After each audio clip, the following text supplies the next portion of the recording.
दोस्तों, आप सभी का स्वागत है प्लस इन्फिनिटी क्लासेज में।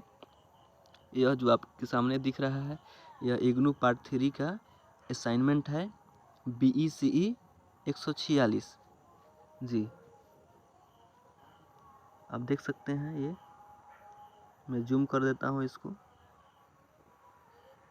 मैंने पाया कि इसको ढूंढने में काफ़ी दिक्कत हो रही है, तो जब मैंने इसको तैयार किया तो सोचा कि इसको अपलोड कर देते हैं, इसलिए मैं इसको अपलोड कर रहा हूँ।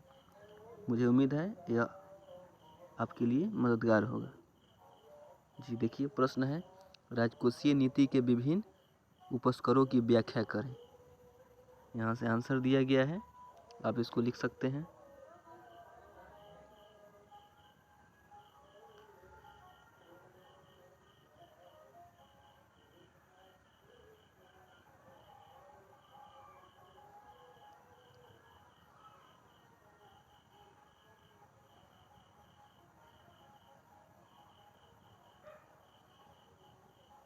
जैसे लिखा है वैसे आप आसानी से लिख सकते हैं।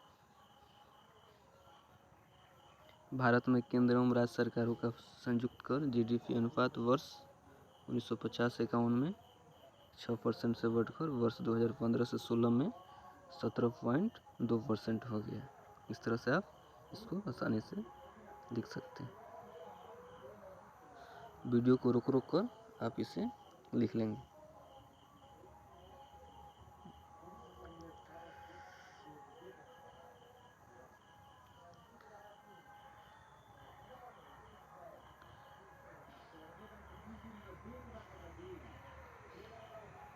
चलिए नेक्स्ट देखते हैं।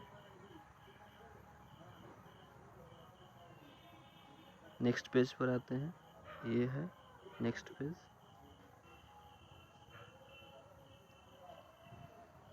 यहाँ से आपका नेक्स्ट पेज शुरू होता है।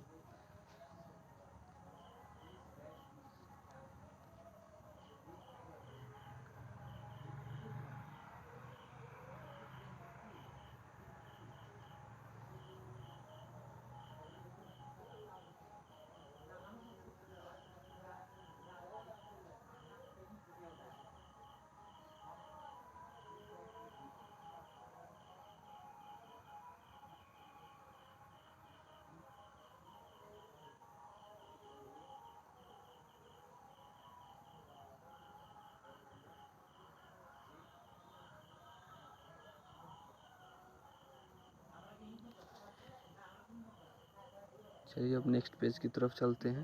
ये सेकंड पेज हो गया और हम थर्ड पेज की तरफ चलते हैं। ये हमारा थर्ड पेज हो गया, इसको बड़ा कर लेते हैं जी, आपको ताकि स्पष्ट दिखे, इसके लिए मैंने इसे बड़ा कर लिया।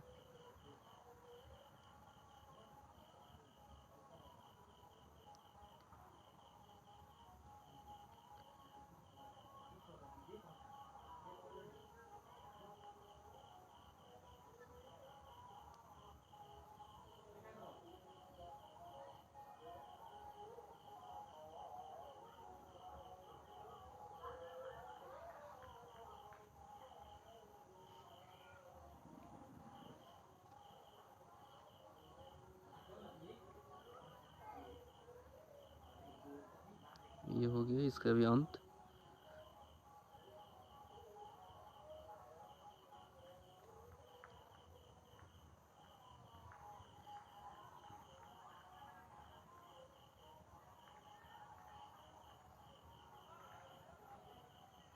चलिए अब अगले पेज की तरफ चलते हैं।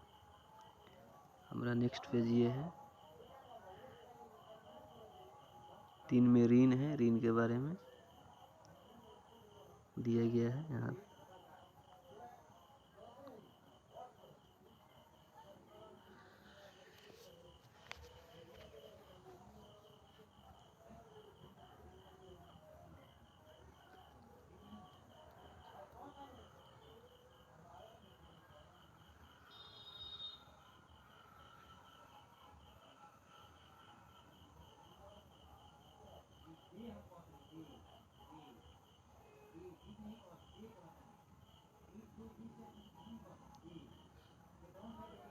चलिए अब नेक्स्ट पेज की तरफ चलते हैं।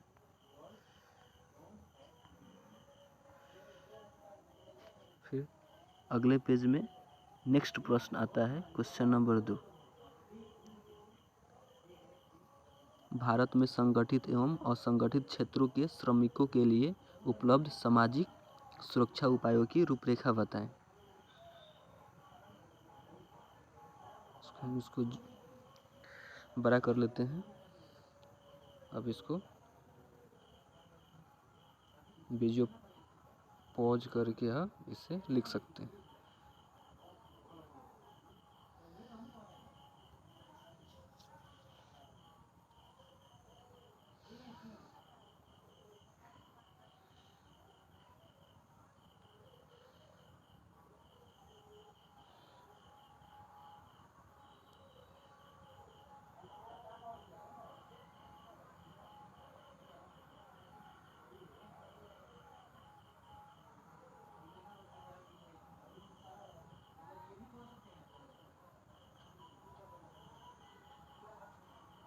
चलिए अगले पेज में चलते हैं।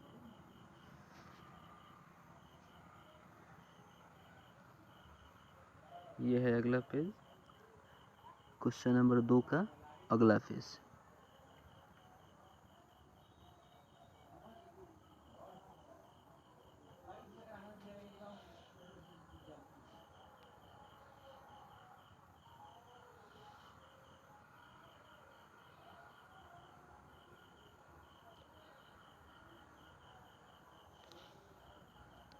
सामाजिक सुरक्षा अधिनियम।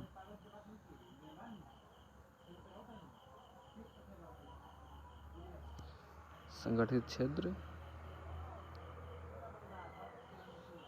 भारत में सामाजिक सुरक्षा व्यवस्था श्रम कानूनों में निहित मानी गई है। इस संदर्भ में विधेयित मुख्य कानून इस प्रकार हैं। इसको आप लिख सकते हैं।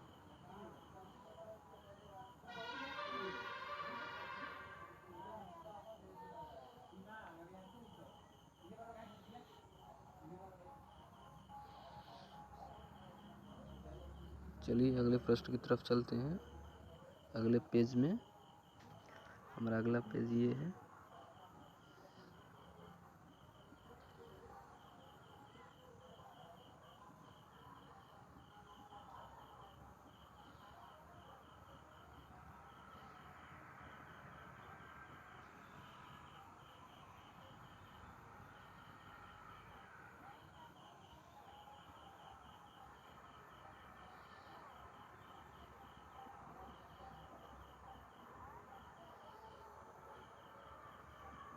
चलिए अगले पेज में चलते हैं।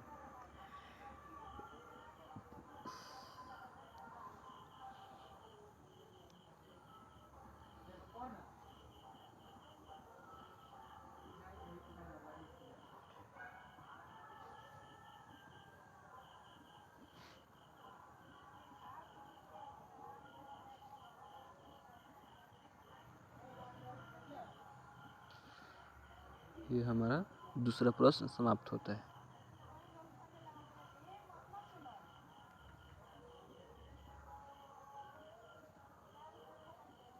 ये अगला प्रश्न हो गया, भारत में इसकी समग्र स्तरीय वृद्धि के रूप में कृषि के निष्पादन पर चर्चा करें।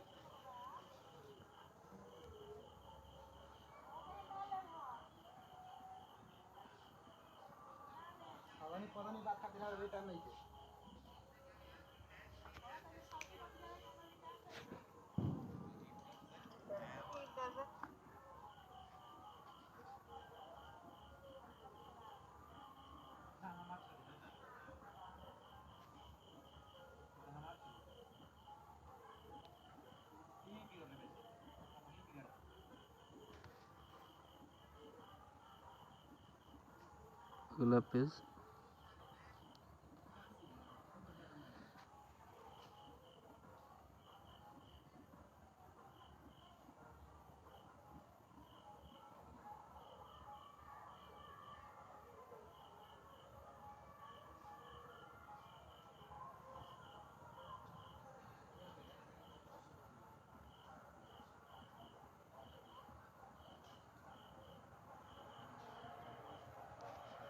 अगले पेज में चला जाए। क्वेश्चन नंबर 4 है, स्वतंत्रता उपरांत औद्योगिक विकास संवर्धन के लिए भारत में अपनाई गई व्यापक रूपरेखा स्पष्ट करें। इसको हम बड़ा कर लेते हैं ताकि स्पष्ट दिखे।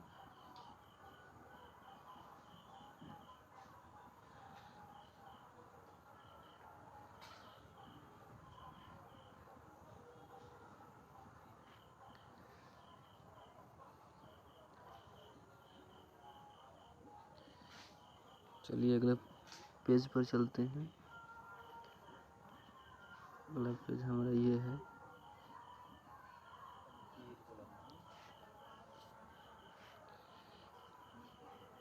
आप वीडियो को पॉज करके इसको नोट डाउन कर सकते हैं।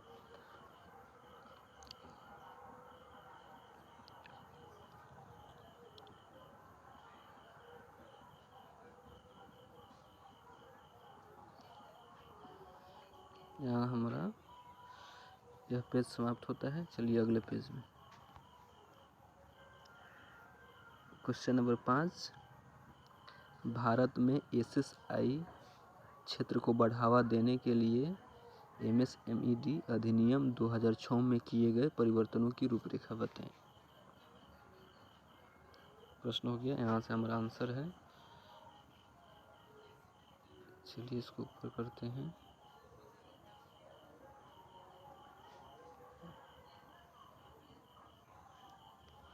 ये हो गया समाप्त। फिर अगले पेज पर चलते हैं। ये है अगला पेज, उसी प्रश्न का भाग है।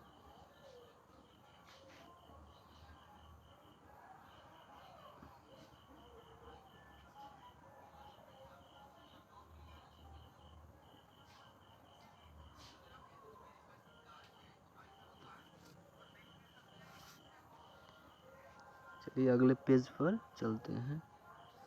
अगला पेज है क्वेश्चन नंबर 6 का क, राजकोषीय घाटा तथा राजस्व घाटा।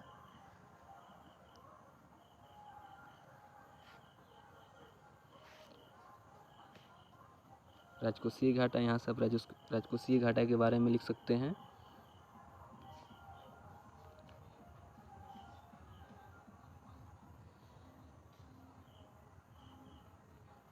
फिर राजस्व घाटा आया, राजस्व घाटा के बारे में यहाँ पर लिख सकते हैं। चलिए अगले प्रश्न पर चलते हैं। छठा का ख, एफडीआई तथा एफआईआई। इसको हम बड़ा कर देते हैं।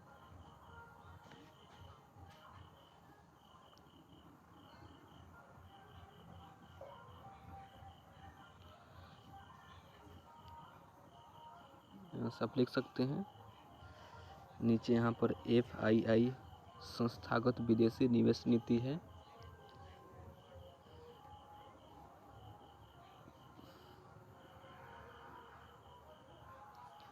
ये भी क्वेश्चन समाप्त होता है। फिर अगले क्वेश्चन पे चलते हैं। अगले पेज पर अगला क्वेश्चन, छठा का ग, सार्वजनिक निवेश तथा निजी निवेश। इसके विषय में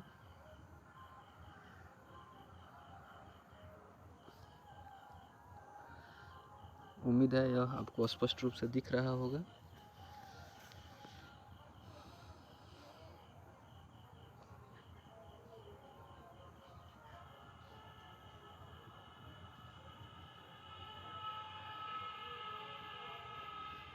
चलिए अगले पेज पर चलते हैं।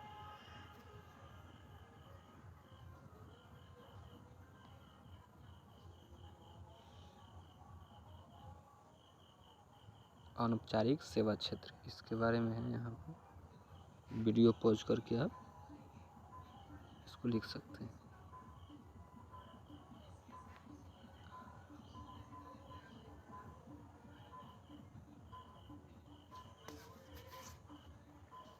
चलिए अगले प्रश्न पे चलते हैं। सतवा का ख, सुरक्षित मुद्रा।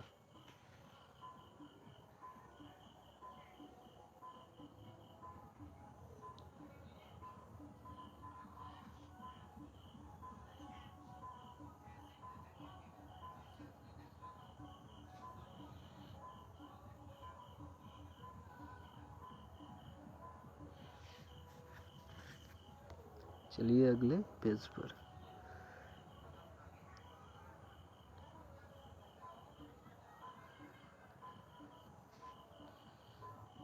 सतवा का ग ICOR।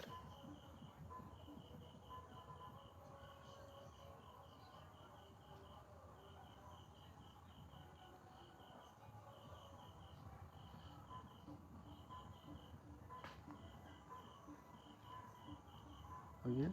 और देखिए ये है क्वेश्चन पेपर, असाइनमेंट के लिए है।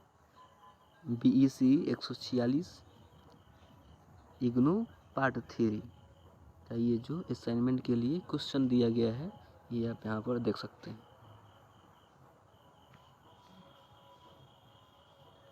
इसमें दीर्घ उत्तरीय प्रश्न है, मध्यम उत्तरीय प्रश्न भी है, और यहाँ पर गम में लघु उत्तरीय प्रश्न भी है।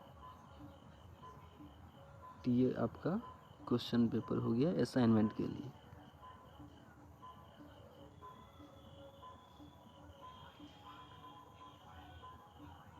उम्मीद है दोस्तों यह आपको अच्छा लगा होगा, आपके काम आएगा।